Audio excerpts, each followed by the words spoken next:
Hello friends, welcome to your history channel जी10 classes. दोस्तों, आज हम बात करते हैं क्लास 10th का अर्थशास्त्र का पहला चैप्टर है आर्थिक विकास की समझ अर्थात विकास। आज के चैप्टर में हम बात करेंगे विकास का अर्थ, देश के राज्यों की तुलना, आय व अन्य मापदंड, सार्वजनिक सुविधाएं और सतत विकास। दोस्तों, जैसे कि विकास के बारे में समझते हैं, विकास को कहते हैं डेवलपमेंट। तो विकास आप समझते होंगे विकास क्या होता है। हर किसी की धारणा होती है हमेशा विकास करने की।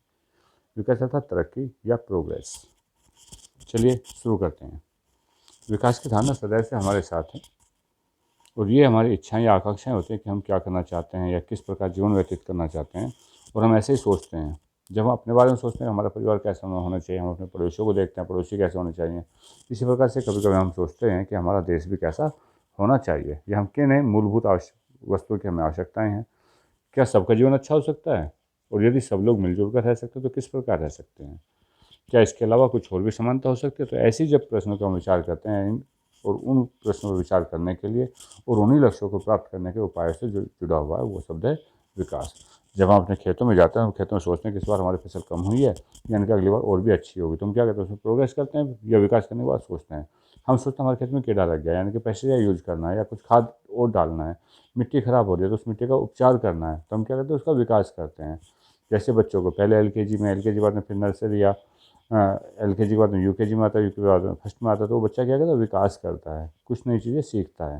तो ऐसे बहुत सारे प्रश्न होते हैं, हमें केवल अर्थशास्त्र में नहीं मिलेंगे बल्कि नागरिकशास्त्र या इतिहास से भी हमें प्राप्त हो सकते हैं। और देखिए, जो आज हम जीवन जी रहे हैं तो वो सब हमारा जीवन क्या अतीत से प्रभावित है, यानी कि हमारे घर में जो बाप दादा हैं हम उनसे कुछ ना कुछ सीखते हैं। अतीत को जाने बगैर हम कभी भी परिवर्तन की इच्छा तो कर ही नहीं सकते हैं। तो इस प्रकार आशाओं और संभावनाओं को केवल एक लोकतांत्रिक राजनीतिक प्रक्रिया के द्वारा ही प्राप्त किया जा सकता है। अब देखिए, विकास क्या क्या वादा करता है या विकास कहते किसे हैं। सबसे पहली बात आती है विकास होती क्या चीज़ है। तो जैसा हमने बताया कि विकास क्या चीज़ है, विकास वे हमारी इच्छाएं या आकांक्षाएं हैं जिसके द्वारा हमें कुछ कार्य करना होता है। यह हम कह सकते हैं कि विकास क्या है। विकास किसी भी देश के सर्वांगीण विकास पर निर्भर करता है। विकास क्या करता है, किसी भी देश के सर्वांगीण विकास पर निर्भर करता है। चलिए आगे बढ़ते हैं, इसको विकास क्या वादा करता है। जैसे विकास का जो अर्थ है वो लोगों के लिए भी अलग अलग हो सकते हैं। विकास का अर्थ अलग अलग कैसे हो सकता है, किसी एक आदमी का विकास होगा तो दूसरा जरूरी नहीं कि वो सभी का विकास हो। हमें अपने खेत में कोई मेड़ लगाने, तो उस खेत का मेड़ का फायदा जरूर हमें नहीं है, हमें तो उसका फायदा है। हो सकता है तो किसी दूसरे को नुकसान हो। तो इस प्रकार से एक आदमी के लिए विकास हो सकता है तो वो दूसरे के लिए विनाश भी साबित हो सकता है। सभी लोगों के विकास के संबंध में एक जैसा विचार नहीं हो सकता, और या सभी व्यक्ति या वे वस्तुएं चाहते हैं जो उन इच्छाओं को पूरा कर सके। जैसे कि एक उद्योगपति अपने उद्योगों के लिए बिजली चाहता है, तो जो वो बिजली चाहेगा तो उसके लिए क्या करना पड़ेगा, और भी बांध बनाने पड़ेंगे। अब बांध बनाना उद्योगपति के लिए तो विकास हो गया है, लेकिन इस क्षेत्र में जब किसानों की सिंचाई के लिए छोटे बांध या तालाब चाहिए होते हैं, तो हो सकता है बांध बनाने से उसकी ज़मीन जो पानी में डूब जाए। किसानों को तो छोटे बांध चाहिए ना, या छोटे तालाब चाहिए, लेकिन उद्योगपति को क्या चाहिए, उसको बड़े बांध चाहिए, तभी तो उसकी बिजली बनेगी। तो जब वो बड़े बांध बनेंगे तो उसकी जो किसान की ज़मीन है वो तो पानी में डूब जाएगी, तो उसके लिए बांध कैसा हो गया, विनाशकारी हो गया। यदि हम इस बात को नीचे एक टेबल दी हुई है, इस तालिका में देखते हैं। जैसे कोई भूमिहीन ग्राम मजदूर होता है, तो भूमिहीन ग्रामीण मजदूर क्या करता है, उसके लिए विकास क्या होता है या उसकी इच्छाएँ क्या होती है विकास की, कि उसको काम करने के दिन ज़्यादा मिल जाए या और अच्छी मजदूरी मिल जाए, जिससे उसके जो बच्चे होंगे वो बच्चे अच्छी शिक्षा प्राप्त कर सकें और उनके साथ कोई भेदभाव ना हो। या कह सकते हैं कि गांव के प्रधान वगैरह बनना, तो उन्हें भी गांव के प्रधान बनने का मौका मिल जाए, वो भी गांव के नेता बन जाए।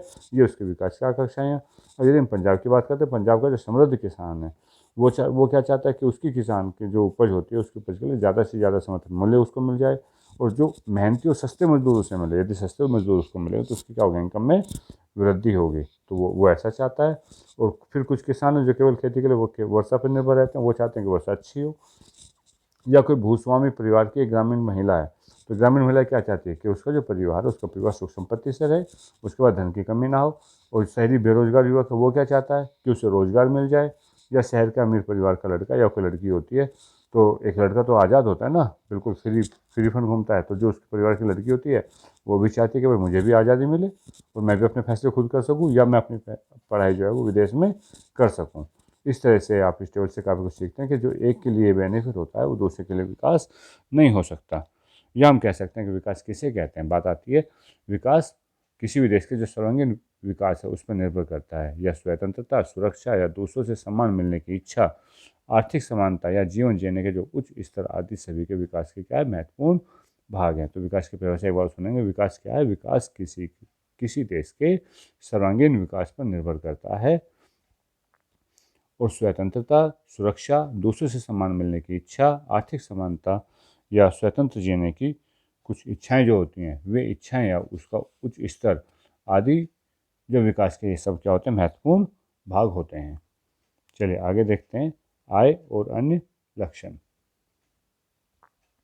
अच्छा, विकास से आय से क्या मतलब है? विकास क्या होता है? फिर वही बात आती है, विकास से मतलब क्या है? विकास में लोगों को जो अपनी फैसिलिटी है वो बढ़ाना चाहिए ना, लोगों को अपने रहने का स्तर, खाने का स्तर, पीने का स्तर, ये चीज़ें बढ़ाना चाहता है। और ये सब किससे होगा? इनकम से होगा। तो अब देखिए इनकम से क्या इफेक्ट पड़ता है विकास पे, इनकम से क्या इफेक्ट पड़ता है। सबसे पहले आय चाहिए, हमें कोई भी चीज़ खरीदनी होती है तो उसके लिए आय चाहिए कि नहीं चाहिए? ठीक है, चलिए। प्रत्येक व्यक्ति अधिक से अधिक आय के साथ क्या होता है, अनेक अन्य वस्तुएं भी चाहता है। उसको वस्तु चाहिए ना सभी को। अब हम स्कूल में आते हैं तो हमें बैग भी चाहिए, हम साइकिल से आते हैं तो हम इच्छा रखते हैं कि भाई हम तो कल स्कूटी से आएंगे या बाइक से आएंगे। जिसके पास बाइक है वो इच्छा रखता है कि हम गाड़ी से आएंगे। जिसके पास गाड़ी है वो कोशिश करता है कि हमें और भी बड़ी गाड़ी चाहिए। तो ये सब क्या, आदमी की इच्छाएं हैं। और इच्छाएं किससे मिलेगी? आय के साथ मिलेगी, इनकम के साथ मिलेगी। तो आय से प्राप्त धन के रूप में भौतिक वस्तुएं खरीदी जा सकती हैं, लेकिन समानता, स्वतंत्रता, सुरक्षा और सम्मान की इच्छा भी तो व्यक्ति रखते हैं। और इसलिए कहा जा सकता है कि अच्छे जीवन के लिए भौतिक वस्तुओं के साथ साथ अभौतिक वस्तुएं भी चाहिए। और इन अभौतिक वस्तुओं का जो महत्व होता है वो मापा नहीं जा सकता। अच्छा, उसको कैसे एग्जामिन कैसे, उसको क्या महसूस कर सकते हैं, माप नहीं सकते, महसूस कर सकते हैं। जैसे किसी को अपने घर से बहुत ज़्यादा दूर जॉब मिली है, नौकरी मिली है, कोई बंदा नौकरी पे गया है, घर से बहुत दूर गया है। तो जब वो नौकरी पे गया है, एक परमानेंट जॉब पे गया है, तो उसको जॉब तो मिलेगी, इनकम तो मिलेगी, लेकिन क्या उसको सुरक्षा और वातावरण को लेकर उसमें संशय रहेगा ना। जब वो घर से दूर रहेगा तो अपने परिवार को समय नहीं दे पाएगा। तो इसलिए हर व्यक्ति क्या करता है, विकास के लिए अपने अपने लक्ष्यों को भी देखता है। राष्ट्रीय विकास, नेशनल डेवलपमेंट। व्यक्ति के विकास के जो लक्ष्य, जैसे हमने पहले बताया कि लक्ष्य जो है वो अलग अलग होते हैं हर व्यक्ति के। भाई किसान है, किसान का लक्ष्य क्या, उसकी फसल अच्छी हो। जो बड़ा किसान है, बड़ा किसान क्या चाहता है, भाई फसल तो अच्छी हो और उसके रेट मुझे अच्छे मिल जाएं, और जो मेरे काम करने वाले मजदूर है उसके रेट कम हो। तो इसलिए व्यक्तियों के विकास के लक्ष्य भिन्न भिन्न होते हैं। तो जब व्यक्तियों के लिए विकास के लक्ष्य भिन्न भिन्न होंगे तो राष्ट्रीय विकास के संबंध में भी लोगों की जो धारणा है वो भिन्न अलग अलग होंगी। और समझना आवश्यक है किसी देश के विकास के संबंध में लोगों की धारणाएं भिन्न भिन्न और परस्पर विरोधी भी हो सकती है। तो ये बिल्कुल हो सकती है, इस पर कोई डाउट दोहराए वाली बात है ही नहीं। चलिए आगे देखते हैं राष्ट्रीय विकास की विशेषताएं। अब राष्ट्रीय विकास होगा, विकास की कुछ विशेषताएं भी होंगी। तो विशेषताएं क्या है? राष्ट्रीय विकास के अंतर्गत वह कार्यक्रम या नीतियां ही कार्यान्वित होगी जो लोगों की अधिक संख्या के लिए उत्तरदायी होंगी। हमारे देश में सरकार कौन सी होती है? लोकतांत्रिक सरकार है। लोकतांत्रिक सरकार का अर्थ क्या है कि जनता के लिए जनता की सरकार चुनी जाती है, जनता अपने प्रतिनिधि चुनते हैं। तो सरकार भी वही कार्य करेगी जिसका ज़्यादा से ज़्यादा लोग फायदा उठा सके। अर्थात राष्ट्रीय विकास के अंतर्गत वही कार्यक्रम या वे नीतियाँ ही लागू की जाएगी जिनसे ज़्यादा लोग फायदा उठा सकें। और यह विवादों या उसके उपायों के बारे में सोचने के लिए महत्वपूर्ण हो। और साथ में हमें यह भी सोचना होगा कि क्या कार्य करने का कोई बेहतर तरीका है, कि किसी भी कार्य को करने का कोई इससे भी बेहतर तरीका है। तो सरकार निर्णय करती है कि वही तरीके यूज किए जाए या वही तरीकों को इस्तेमाल लिया जाए जो सबके लिए न्यायपूर्ण हो, या सबके लिए सही मार्ग क्या है ये कौन सोचेगा? ये इस पर जो डिसीजन लेती है, डिसीजन सरकार लेती है।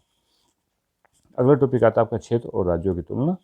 तो विकास के आधार पर क्षेत्र और देशों को या राज्यों को 2 या 3 भागों में डिवाइड किया जाता है। जैसे विकसित हो गया, अविकसित, अंडर डेवलप्ड, या विकासशील देशों में वर्गीकृत किया जाता है। विभिन्न देशों या राज्यों के मध्य तुलना तुलना कैसे करें? अब हमें एक प्रश्न बनता है कि सर यदि विकास का भिन्न भिन्न हो सकता है तो फिर कुछ देश विकसित और कुछ अविकसित क्यों होते हैं? भाई विकास तो अलग अलग हो गया ना, और विकास किसी का नाम नहीं है। तो विकास का जो अर्थ है वो अलग अलग होता है। तो कुछ देश विकसित और कुछ अविकसित क्यों होते हैं? अब इस बारे में बात करेंगे। तो जब कुछ वस्तुओं की या जब घटनाओं की हम तुलना करते हैं, तो जब किसी चीज़ की कंपेयर करते हैं, तुलना करते हैं, तो उसमें कुछ समानताएं और कुछ असमानताएं पाई जाती है। अच्छा, नॉर्मली देखिए जब हम किसी व्यक्ति की ऐसे विशेषता की तुलना करते हैं, अक्सर तुलना होती है। तुलना या तो उसकी किसी की कमियों को लेकर भाई वो बहुत अच्छा है या वो बहुत बुरा है, इससे बोलते हैं। तो किस किस बात पे तुलना कर सकते हैं? तो ये बात जब हम सब पे तुलना करते हैं, ये बात तो विकास पे भी तुलना लागू हो जाती है। 2 या 2 से अधिक देशों की तुलना करने के लिए सबसे पहले तुलना करते हैं इनकम पे करते हैं कि वो उसको इनकम ज़्यादा मिलती है या उसको इनकम कम मिलती है। तो हम कहते हैं जिस देश की इनकम ज़्यादा है और जिस देश की इनकम कम है, तो जिसकी देश की इनकम ज़्यादा वो ज़्यादा विकसित हो गए, जिसकी कम है वो कम विकसित हो गए। और अधिक आय से मतलब क्या है, बस जिसकी ज़्यादा आय होगी वो क्या करेगा, अपने आवश्यक वस्तुओं सामान को सबको खरीद लेगा।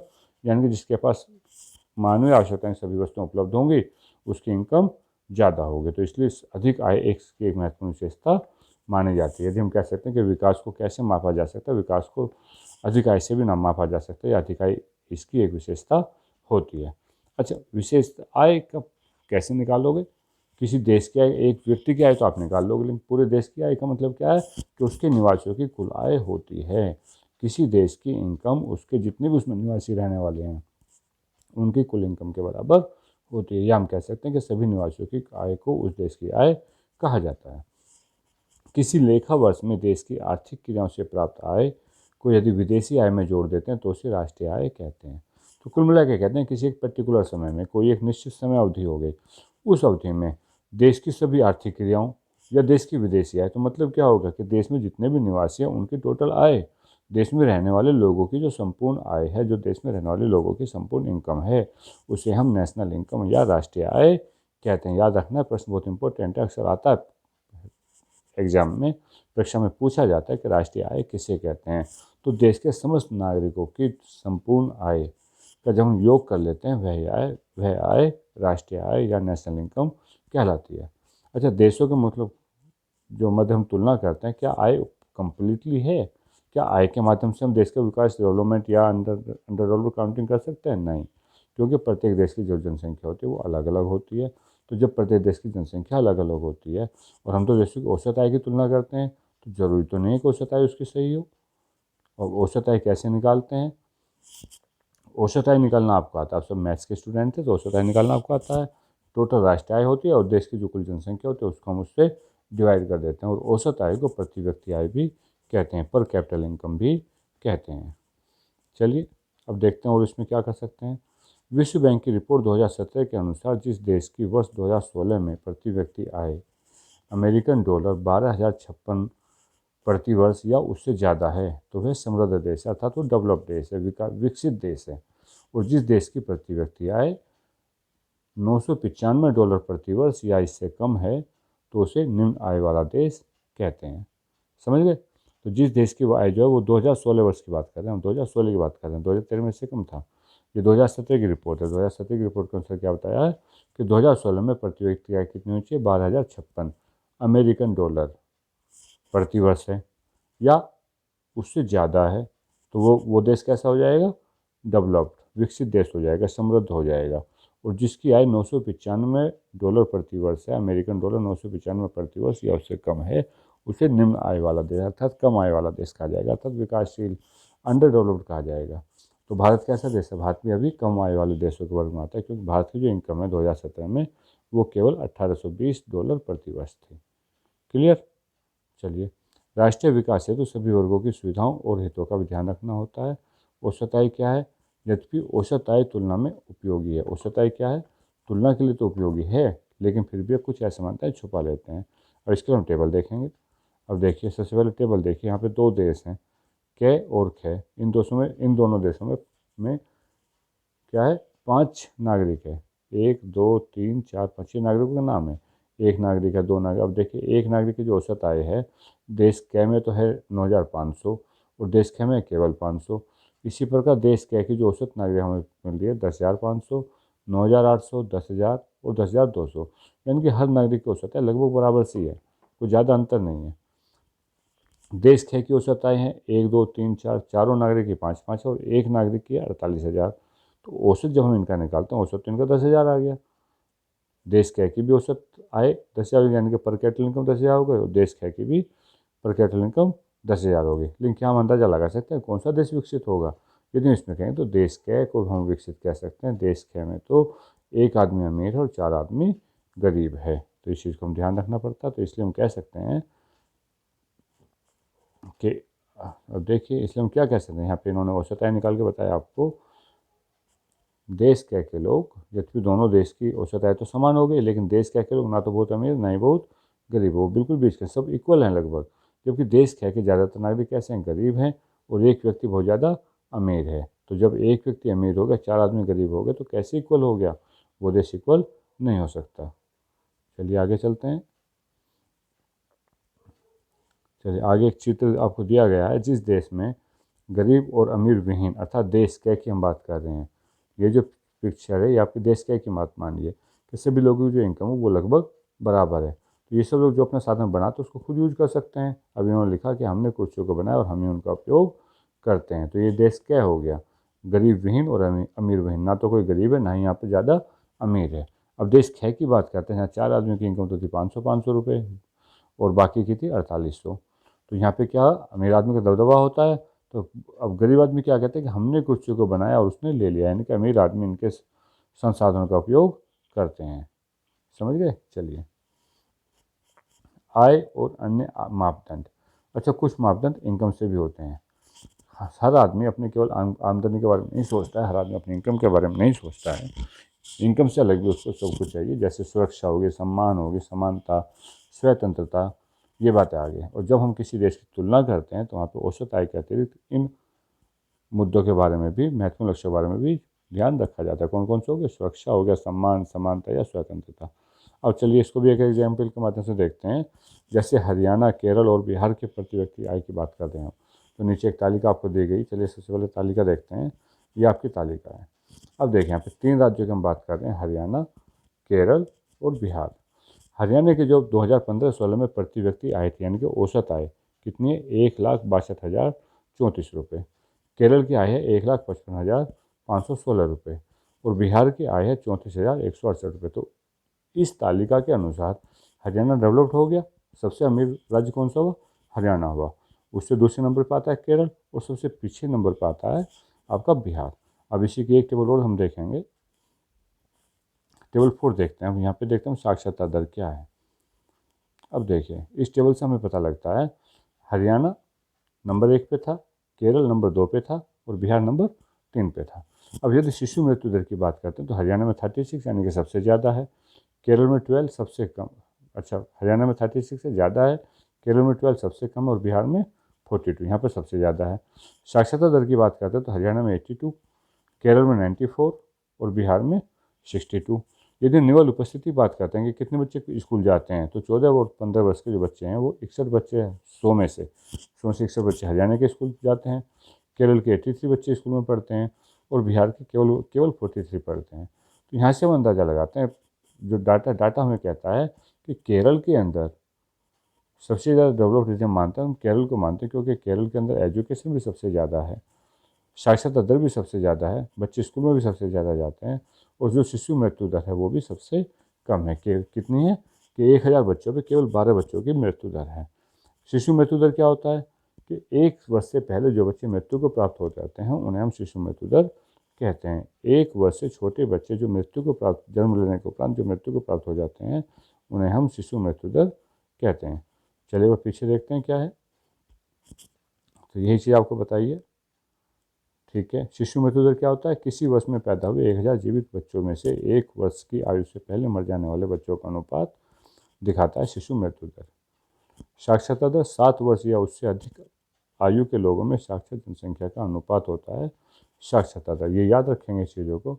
और निवल उपस्थिति अनुपात होता है 14-15 वर्ष की आयु के स्कूल जाने वाले कुल बच्चों का उस आयु वर्ग के कुल बच्चों के साथ प्रतिशत जो होता है, ये निवल उपस्थिति अनुपात होता है कि उस आयु के कितने बच्चे वहाँ पर स्कूल में जाते हैं।